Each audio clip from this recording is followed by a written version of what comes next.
Hello guys, कैसे हैं आप सब लोग। I hope you all are safe and healthy. Today we will discuss what is mean by financial reporting framework. Example लेते हैं company A and company B. दो company है, दोनों company same line of business में है, दोनों का ownership structure same है, दोनों का लोन जो डेट होता है, इक्विटी होता है, दोनों का स्ट्रक्चर सेम है, दोनों का नेचर ऑफ बिजनेस भी सेम ही है, सेम इंडस्ट्री को बिलोंग करते हैं। कंपनी ए ने फाइनेंशियल ईयर 2020-21 में 110 करोड़ रुपए का प्रॉफिट अर्न किया। कंपनी बी ने फाइनेंशियल ईयर 2020-21 में 100 करोड़ रुपए का प्रॉफिट अर्न किया। ये जो प्रॉफिट है, profit before amortisation and depreciation है। कंपनी ए का 110 करोड़, कंपनी बी का 100 crore. During the year in दोनों कंपनीज ने 30 करोड़ रुपए का रिसर्च के ऊपर खर्चा किया।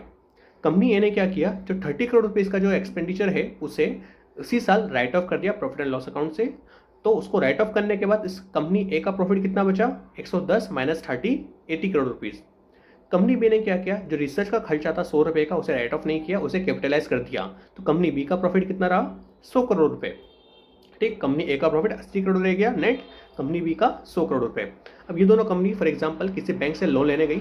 ठीक, अब बैंक वाले ने क्या किया, इन कंपनी के फाइनेंशियल स्टेटमेंट को देखकर उसे ये पता चला कि कंपनी बी का प्रॉफिट ज़्यादा है, कंपनी ए का प्रॉफिट कम है। उसने कंपनी बी को लोन दे दिया, उसने वहाँ पर अपना पैसा लगा दिया, क्योंकि उसको लगता है कि कंपनी बी ज़्यादा अच्छे से काम कर रही है, ज़्यादा उसका प्रॉफिट है, उसका पैसा यहाँ पे सेफ रहेगा, वो उसके प्रिंसिपल एंड इंटरेस्ट को टाइमली रीपे कर पाएंगे।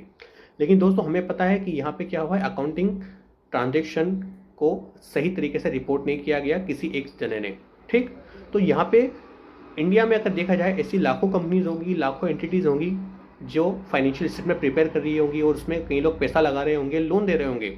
अगर ये सभी कंपनीज अपने अपने हिसाब से फाइनेंशियल ट्रांजेक्शन को रिपोर्ट करना शुरू कर दे, अपने हिसाब से क्लासीफाई, अपने हिसाब से डिस्क्लोजर देना शुरू कर दे, तो क्या होगा, जो हमारे फाइनेंशियल स्टेटमेंट के यूजर्स हैं वो खुद ही कंफ्यूज हो जाएंगे। They will not be able to take any decision based on the financial statement. तो सर यहाँ पे क्या चीज़ की ज़रूरत है, यहाँ पे ज़रूरत है एक कॉमन रूल्स की।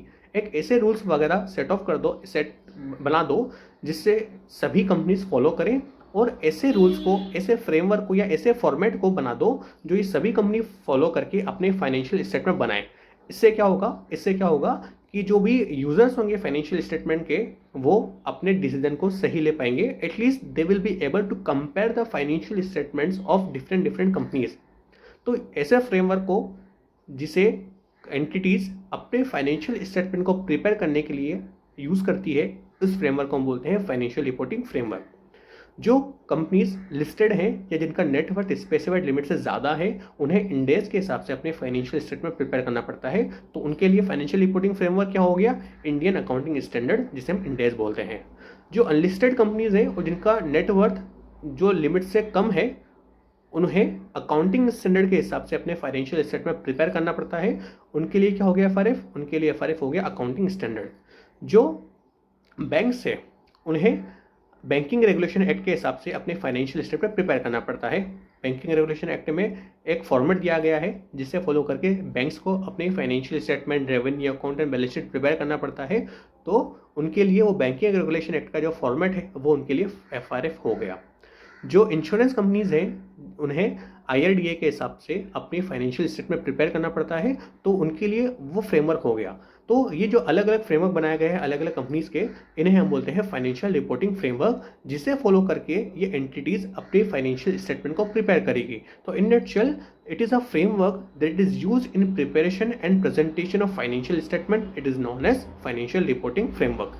आई होप गाइज आपको समझ में आया होगा कि फाइनेंशियल रिपोर्टिंग फ्रेमवर्क होता क्या है। If you really understand, please like this video and please share it with your friends, और चैनल को भी प्लीज सब्सक्राइब कर दीजिए। I will come out with more such videos जो आपके छोटे छोटे कॉन्सेप्ट को स्ट्रॉन्ग करेंगे। Thank you guys, stay connected.